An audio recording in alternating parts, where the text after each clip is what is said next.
పట్టభద్రుల ఎమ్మెల్సీగా మల్లన్న కాంగ్రెస్ అభ్యర్థిని వరించిన విజయం.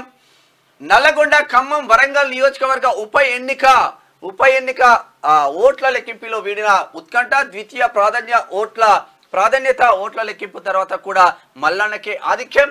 సిఇఓ అనుమతితో విజేతగా ప్రకటించిన ఆర్ఓ సిట్టింగ్ సీటును కోల్పోయిన బీఆర్ఎస్. ఇది Rajeshwar Reddy BRS the. Counting hall బయట విజయకేతనం చెబుతున్న కాంగ్రెస్ అభ్యర్థి తీన్మార్ మల్లన్న అంటే ఇక్కడ చూసుకోవచ్చు. ఎమ్మెల్సీ పట్టభద్రుల స్థానానికి జరిగిన ఉప ఎన్నికలోనూ బీఆర్ఎస్ కు భంగపాటు తప్పలేదు. సిట్టింగ్ ఎమ్మెల్సీ స్థానాన్ని సైతం ఆ పార్టీ నిలబెట్టుకోలేకపోయింది. శాసన మండలి, నల్లగొండ, ఖమ్మం, వరంగల్ ఉమ్మడి జిల్లాల పట్టభద్రుల నియోజకవర్గ ఉప ఎన్నికలో కాంగ్రెస్ అభ్యర్థి తీన్మార్ మల్లన్న అలియాస్ చింతపండు నవీన్ కుమార్ విజయం సాధించారు. ద్వితీయ ప్రాధాన్యత ఓట్ల లెక్కింపు అనంతరం కూడా ప్రధాన ప్రత్యర్థి బీఆర్ఎస్ అభ్యర్థి ఏనుగు రాకేష్ రెడ్డి కంటే భారీ ఆధిక్యంలో ఉండడంతో మల్లన్నను విజేతగా ప్రకటించారు.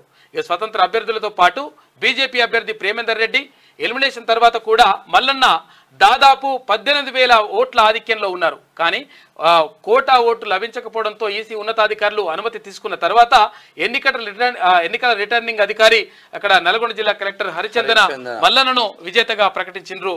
ఎందుకంటే ఇక్కడ యాక్చువల్గా అంటే 50% దాటాలి, కోటా దాటాలని ఉంటుంది. ఆ కోటా దానికి సంబంధించి మొత్తం చేసిన తర్వాత అందుకని కొంచెం లేట్ అయిపోయింది. క్లియర్గా మల్లన్న విజయం సాధించిండు. ఇది మీరు ఇచ్చినటువంటి విజయం, ఉమ్మడి నల్గొండ జిల్లా, వరంగల్ జిల్లా, తర్వాత ఖమ్మం జిల్లాకు సంబంధించినటువంటి పట్టభద్రులు ఇచ్చినటువంటి విజయం, తెలంగాణ ప్రజల విజయం ఇది.